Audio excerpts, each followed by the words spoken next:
The sustainability of risk cover, also referred to as churning, is a topic that's received quite a bit of attention recently.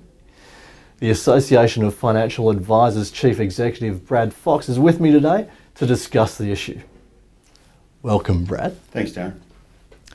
Look, this issue about sustainability, how much of a problem is it for the industry? It is a problem. I think at the outset we want to get a definition right here about when those two interchangeable terms are used. They shouldn't be interchangeable, sustainability and churn. Churn's about replacement business where it's not in the best interest of the consumer. ASIC have made statements to that effect, and it's certainly our view.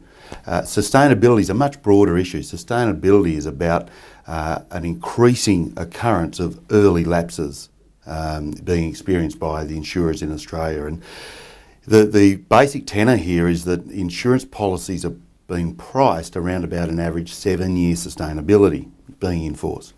That's fallen. So that's what's causing this sustainability issue. The companies are having what's called experience losses, which hits their P&L. And the result of that, it puts pressure on reinsurance in Australia, it puts pressure on pricing, it puts pressure on conduct. So it is an issue. Churn is a very small issue in comparison. As we've talked individually to companies, this irresponsible replacement business is a very small effect. But the issue overall we should be talking about is sustainability, and it's one where we shouldn't be pointing fingers in any one particular direction. There is a multitude of factors that have gone into this, and it's going to take a range of solutions to solve it as well. So is one of the secrets to trying to solve the problem anything to do with longer timeframes of policies or longer length of policies for individuals? Could be. That would be an unusual solution for the Australian market. The Australian market, compared to broader markets for insurance in developed countries, we've got a lot of unique aspects. We're unusual as a market in that we have a predominance of stepped premium insurance rather than level premium. So we compared to, say, Canada or the UK, US, predominantly level premium.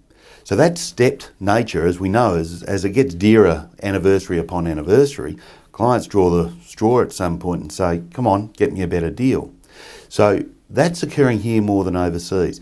Put alongside that we have a much larger TPD market than the other developed countries, significantly larger.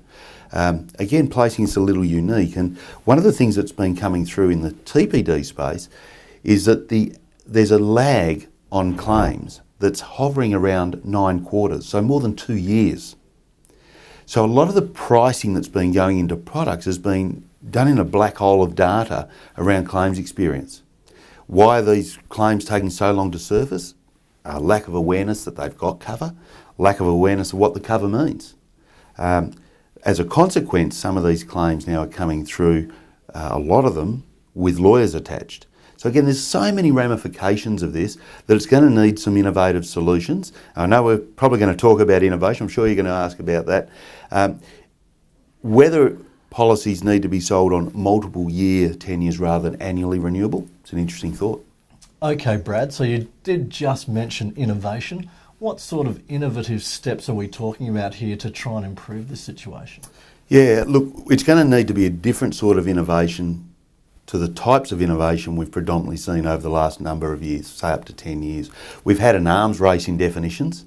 You know, we've got to please the rating houses, so we've got to get a better trauma policy. So how do we do that? We include more things. That sort of innovation has probably led us to a point where we've maxed out. The next range of innovations has got to be around efficiency. And that's efficiency within the insurance company's operations, which is the back of house stuff, the underwriting, the claims procedures, the administration. But it's got to come to the front end too. It's got to feed through to the client experience. It's got to feed through to the advisor practice experience. You know, we've had data feeds for a number of years now in the managed fund field, for example, platform field. When are we going to have that across the board in the insurance space to make an advisor practice more efficient at that end? And we need to look at other innovations, things like It's a lot of work now for an advisor that has a client coming in saying, great news, I just got a $5,000 pay rise, I want to increase my income protection. With most situations, that's going to involve going through the whole advice process, the whole application process, the entire personal statement from birth to the age of the client, all over again. Well, what if we did incremental underwriting? You were last underwritten 4.5 years ago, so let's underwrite you with the same company from that point where there was a full personal statement. What's happened in the last 4.5 years to your health? And let's just underwrite that piece. So we try and reduce the amount of work involved to create the same end outcome of the client covered for the amount they need, underwriters satisfied that they've done the due diligence on the health of the client, reinsurers are satisfied, and we all move forward. Less work, more business on the books. So there's those sorts of innovations that we've got to see come to the forefront. And I think there's an opportune time now for advisors to re-explore the matrix they use between step premium business, level premium business, so that's the client end, and their own end being upfront, hybrid and level commissions. I know that, in my own experience as an advisor until I took on this role, we wrote mostly hybrid, and that was about trying to get a balance right between being, a youngish business that needed cash flow, but a youngish business that wanted to get a capital value for my practice to support borrowing, to make acquisition, to grow, and those sorts of aspects. So there's this chance now for advisors to re-examine, if you like, their house view for how they operate insurance from both a client perspective, looking at level premium, and their own perspective, what remuneration structure is best for their business. Is it all about cash flow and writing up front, or is it time to get a balance in there about growing capital value by writing hybrid or levels? So just in terms of that concept, is predictability or some sort of predictability of the income stream that they can get when they're dealing with these situations, is that going to give them peace of mind and help the way they approach this situation? Look, for business to grow, business needs certainty. It doesn't matter what sort of business, you need some degree of certainty. When you've got certainty around remuneration structures, it gives you the confidence to try other things. And if I try to bring that back another way, if everyone is afraid to try and expand, try a new way of going about business, everyone becomes average.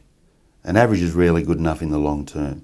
So we need enough certainty that the practice owning advisors out there say, right, I can have a go at growing my business, I can try something new, I can try an innovative marketing approach, I can take my day-to-day business, know that's safe, and venture into a new partnership with an accountant or a referral source or whatever it might be. So certainty is fantastic because it gives you the confidence to try and shoot the lights out and go another level. Now, while I have you here, Brad, it would be remiss of me not to mention that we're about to go into conference season in the industry, and naturally enough, the AFA conference is being hosted at the Gold Coast at Royal Pines again between the 12th and the 15th of October. You might be able to just give us some highlights of what delegates can expect to receive in terms of the sessions that they go to and some of the highlights of the conference in general. Great. Look, it's a great time of year. You've got all your footy codes finals coming up, you've got conference season, and then you're into the spring racing carnival. You just want to be alive right now. So I guess specific to our conference, the AFA conference has been going for a long time. Last year over 800 delegates there and the feedback was amazing. There are plenary speakers this year and there's 12 plenary speakers over 3 days. Tackle a number of issues and they tackle them a little differently. I think a lot of advisors this year are really buried in their business, Darren. The issue of dealing with fee disclosure statements, the issue of changes in the market, and they're head down. They're really doing the doing.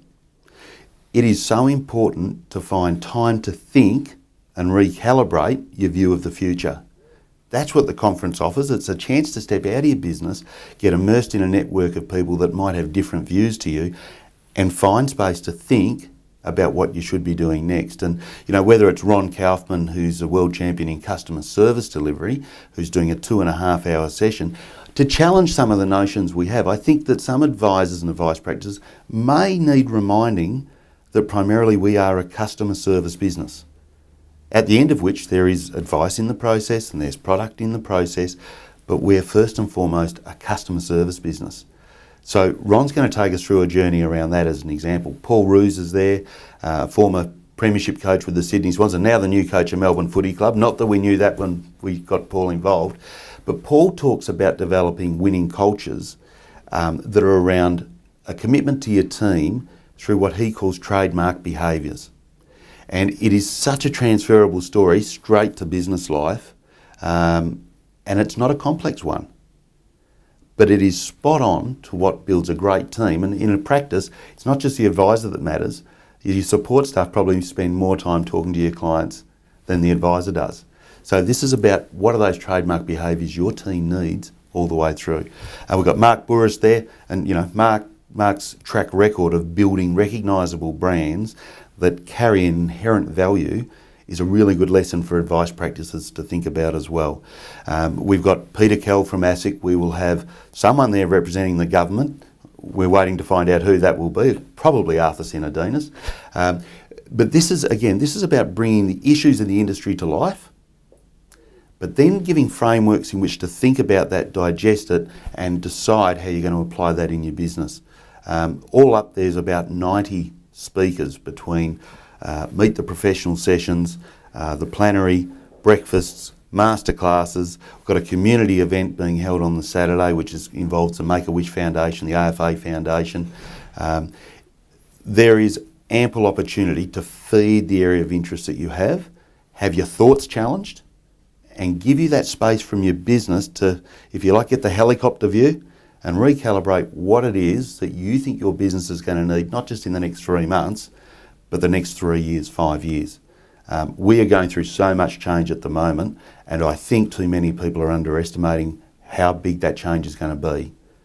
It's important to get out of your business so you can go back to your business and bring more value to it. Well, that sounds great. I'm really looking forward to the conference. And look, other than that, thanks very much for your time today, Brad. Yeah, pleasure, Darren. Thanks.